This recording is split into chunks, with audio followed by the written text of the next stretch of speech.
¿Qué tal? Gabriela Sotomayor, aquí en Punto Libre, desde Ginebra, Suiza, sede de Naciones Unidas.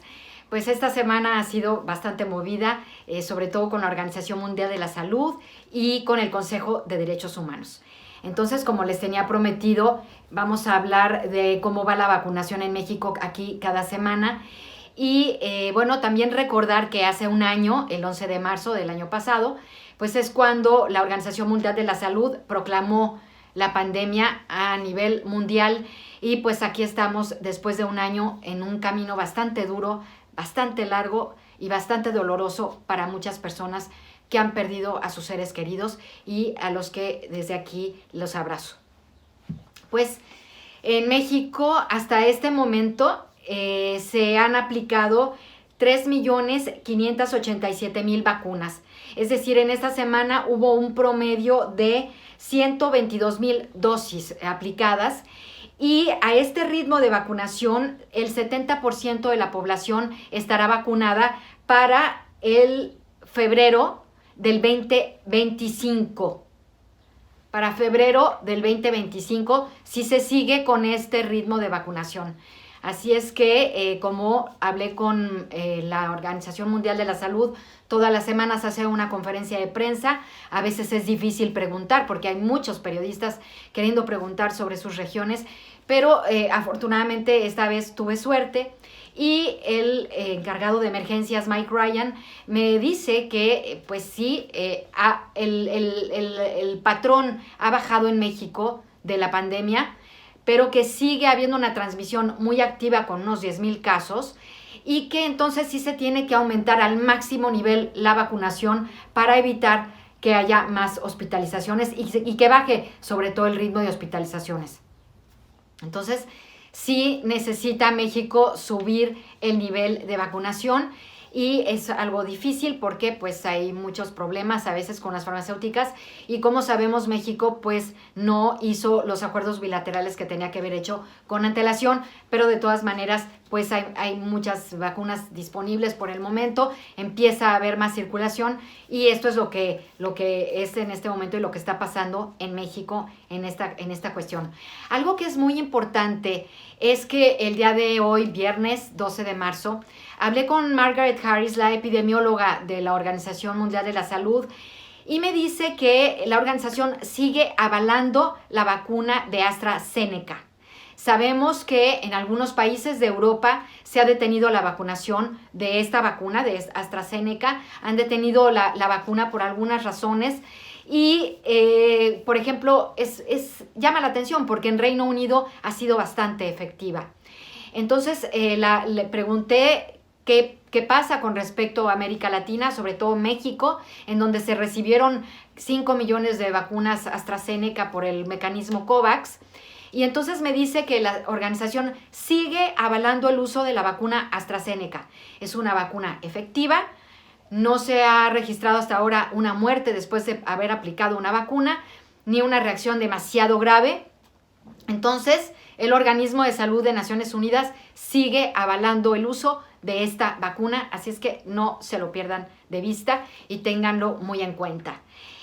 También otra cosa que pasó esta semana aquí en Ginebra fue que, como sabemos, está la sesión del Consejo de Derechos Humanos y la relatora especial de Naciones Unidas para la defensa de los derechos humanos, la señora Mary Lawlor, presentó un informe bastante comprensivo y pues no muy agradable sobre los asesinatos de los defensores de derechos humanos y sobre este patrón de que reciben amenazas y posteriormente son asesinados. Y entonces dice que hay que poner muchísima atención a estas alarmas porque muchos de los defensores que han sido asesinados sí recibieron amenazas con anticipación. Con respecto a México, bueno, sobre todo algo sí que sí quiero comentar es en América Latina, es la región más castigada en el mundo por la muerte de defensores de derechos humanos.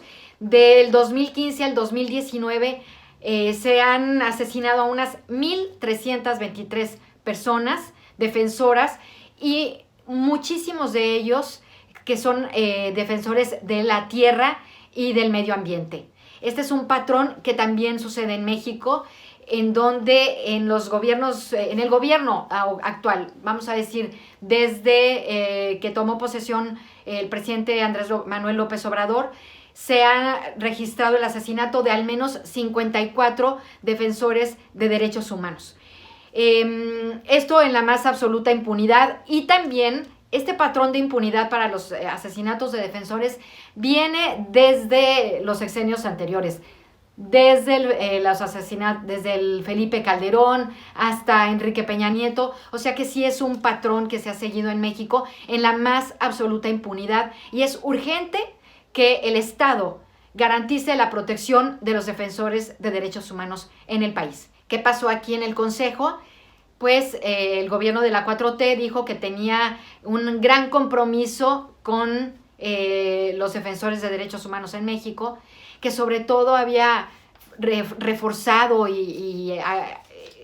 reforzado el mecanismo de protección para periodistas y defensores de derechos humanos, pero esto no nos queda claro. No nos queda claro aquí en Ginebra ni en ningún lado, yo creo, en México, cómo es que se ha fortalecido este mecanismo de protección para los derechos de los periodistas y de los defensores.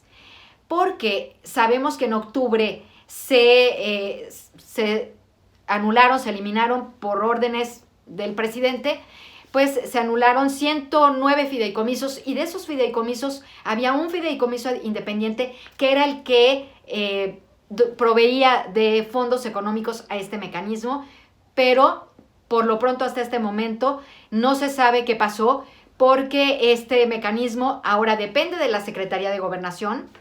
La Secretaría de Gobernación va a tener que ser la que diga cómo se van a adjudicar los fondos económicos, a quién se va a dar protección. No está muy claro cómo es que se va a fortalecer este mecanismo para la protección de los defensores. Y es urgente porque es una deuda que tiene el Estado con los defensores de derechos humanos en México de larga data. Y es un flagelo que no nos podemos permitir, porque los defensores son los que les dan voz a las causas justas, son los que denuncian, son los que dan su vida. Y el Estado está obligado a protegerlos. Entonces, este es un llamado que también la relatora especial de Naciones Unidas hizo a todos los gobiernos, que se tiene que proteger a los defensores de derechos humanos y sobre todo a los que colaboran con el sistema de Naciones Unidas. Bueno, pues eso pasó esta semana. Y por último, un tema que no quiero dejar ir porque es muy importante, que es con respecto a Venezuela. Venezuela, para ponerlos un poco en contexto a las personas que no están al tanto de este asunto, el año pasado hubo un informe que se presentó aquí sobre la investigación es una misión de investigación de hechos, misión de determinación de hechos le llaman, para ser claros. Una misión de investigación de expertos independientes, y que concluyeron que en Venezuela se perpetran crímenes de lesa humanidad, que hay violaciones de manera sistemática y generalizada. Eso fue el año pasado lo que nos vieron a decir aquí los representantes de esta misión, liderada por una portuguesa y también por un chileno. Entonces, este año vuelve esta misión de determinación de hechos y dice que la situación y este patrón de crímenes de lesa humanidad sigue vigente en Venezuela. El régimen de Nicolás Maduro sigue perpetrando crímenes de lesa humanidad, por lo que pueden observar los expertos de Naciones Unidas. Entonces, el gobierno del régimen de Nicolás Maduro se niega, dice que esto no es cierto, que los informes de los expertos de Naciones Unidas son sesgados, que son politizados. Pero la misión de los expertos le dice al régimen de Nicolás Maduro que los deje entrar al país, para poder hablar con el gobierno venezolano, para poder presentarles sus evidencias y para que se pueda hablar sobre este asunto. Porque unos expertos de Naciones Unidas no van a acusar o no van a decir que hay presuntos crímenes de lesa humanidad en un país si no tienen una evidencia muy clara de esto. Y esto es lo que están pidiendo aquí los expertos independientes, que dejen entrar el gobierno de Nicolás Maduro, que deje entrar esta investigación y a estos expertos a el terreno. Y por el otro lado, Michelle Bachelet, la alta comisionada de Naciones Unidas para Derechos Humanos, también pidió al régimen de Nicolás Maduro que su oficina sea más plena, que se tenga mucho más presencia en el país para que se pueda ver estas denuncias de violaciones graves de derechos humanos. Por ejemplo, hay una gran oficina, una muy buena oficina en México, otra en Colombia. Algo así es lo que quiere Michelle Bachelet para Venezuela. Los expertos nos dijeron cosas muy duras. De septiembre para acá, al menos se han asesinado por las fuerzas de Nicolás Maduro a 200 personas. Hay presos en la cárcel que se han muerto por inanición, porque no tienen alimento. Y también hay periodistas detenidos. En fin, la situación sigue bastante difícil en Venezuela y el gobierno de Nicolás Maduro sigue perpetrando violaciones terribles por las que tendrá que rendir cuentas en algún momento. Bueno, pues no es algo muy agradable esto que decimos aquí en Ginebra, pero de todas maneras yo les quiero informar lo que pasa aquí, lo que se discute aquí, porque son noticias que a veces no llegan allá, no se desglosan, nada más es un encabezado, pero yo aquí les iré informando, iremos platicando sobre la actuación de Naciones Unidas aquí en Ginebra.